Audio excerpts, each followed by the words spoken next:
Fala aí, galerinha do terceiro ano, terceirão do CAC e também do Alto Boqueirão. Vamos começar agora mais uma revisão de bolsa online. Para a galera do Alto Boqueirão, novidade, para o CAC já está acostumado já, né? Só que a partir de agora, com vocês, o terceirão vai ser um pouco diferente, né? Porque agora começamos as apostilas do pré-vestibular. É muito assunto, é muita coisa.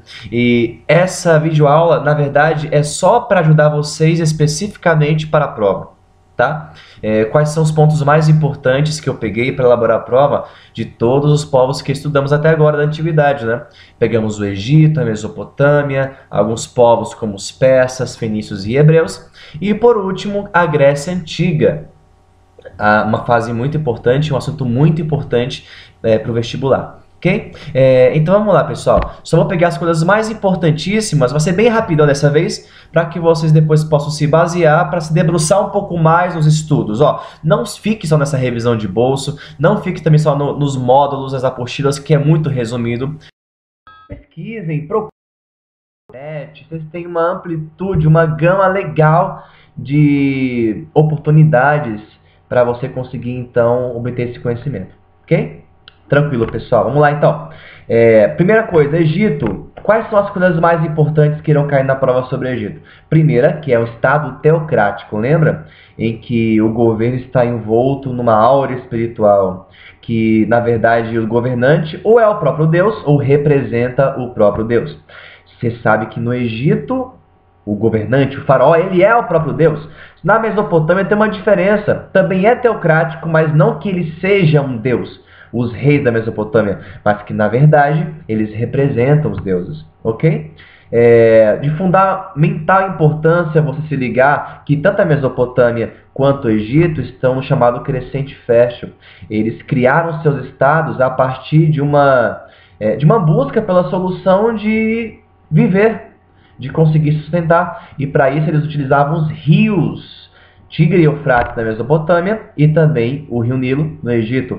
E a partir dessas obras hidráulicas, eles conseguiram então abastecer toda essa região. É o crescente fértil, certo? Sobre o Egito também, sobre a religião deles. Eram altamente politeístas e a principal crença é na vida após a morte. E que exemplo é mais claro com relação à vida após a morte do que a mumificação? De que você preservar o seu corpo intacto para que um dia a alma retornasse a esse corpo. Ok? Sem contar também no rio Nilo, que já falamos, que era um deus para o Egito. Lembra daquela frase de Heródoto? Que o rio Nilo, na verdade, o Egito é uma dádiva do rio Nilo. Como assim? Porque o Egito nasceu por causa do rio Nilo. O Egito não existiria se não fosse o rio Nilo, que com suas cheias transmitia vida. Até por isso que era um deus para eles. Ok? Na Mesopotâmia também temos que lembrar de algumas coisas, em especial o Código de Hammurabi, o Código de Hammurabi, aquele código de leis que tinha aquela lei de talião, olho por olho, dente por dente. A punição ao crime é equivalente ao mesmo, ao crime. Ok? Tranquilo, pessoal? Sobre os hebreus, o mais importante, o que sempre cai em vestibular? O perfil monoteísta, a crença em um só Deus que eles preservavam e espalharam depois a outras religiões, como o cristianismo e o judaísmo. Tá? E também na crença de um Messias que um dia viria para governar Israel e também, consequentemente, todo o mundo.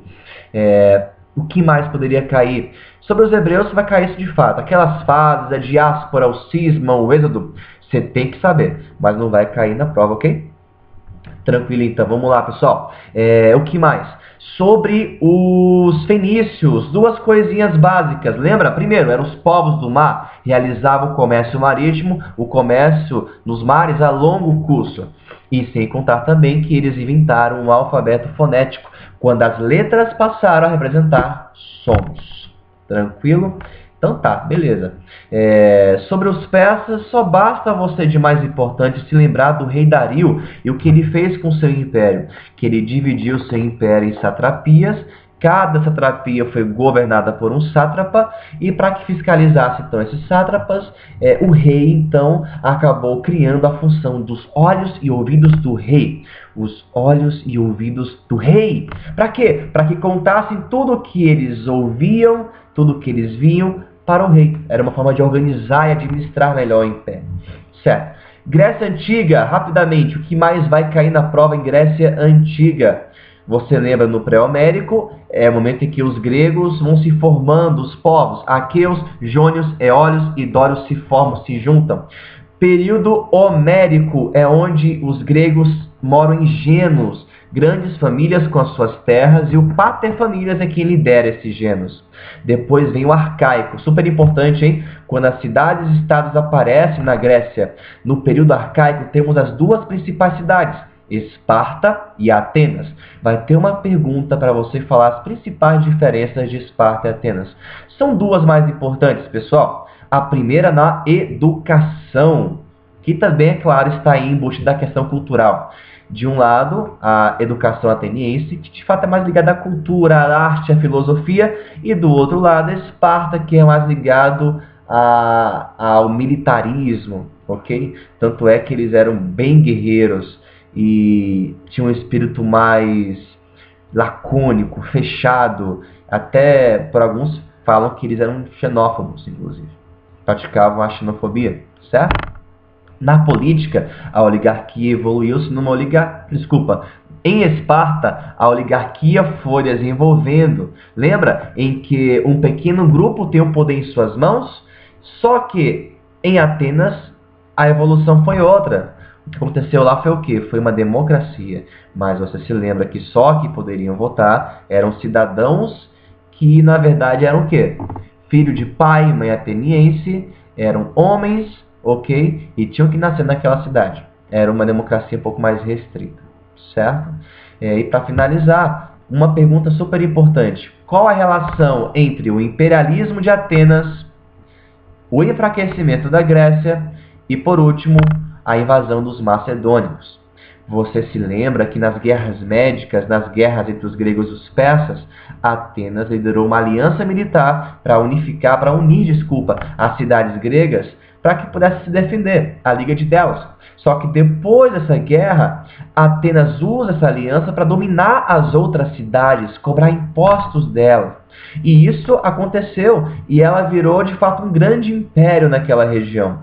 Você lembra que com esse imperialismo, Esparta e outras cidades se revoltam, montam também a sua aliança e começam as brigas internas, em específico a Guerra do Peloponeso, entre atenienses e espartanos principalmente. Com essas guerras internas, então, a Grécia se enfraquece, sendo facilmente dominada pelos macedônicos de Filipe II e o seu filho Alexandre o Grande, tá? Beleza? Não se esquece dessa pergunta não, tá? Com o imperialismo ateniense, Esparta e outras cidades se revoltam, acontecem guerras internas, brigas internas que enfraquecem a Grécia e, por consequência, ela é facilmente invadida pelos macedônicos. Para acabar, Alexandre o Grande foi um cara vitorioso, conquistador. E o mais interessante é que ele respeitou a cultura dos povos dominados. Ele quis misturar a sua cultura, a cultura grega, com a cultura dos povos dominados, a cultura oriental. Essa mistura, esse respeito que havia, acabou criando uma outra cultura, diferente, porém, amalgamada, misturada. Uma cultura oriental com a cultura grega, que se denominou a cultura helenística. Ok, pessoal? São os principais pontos.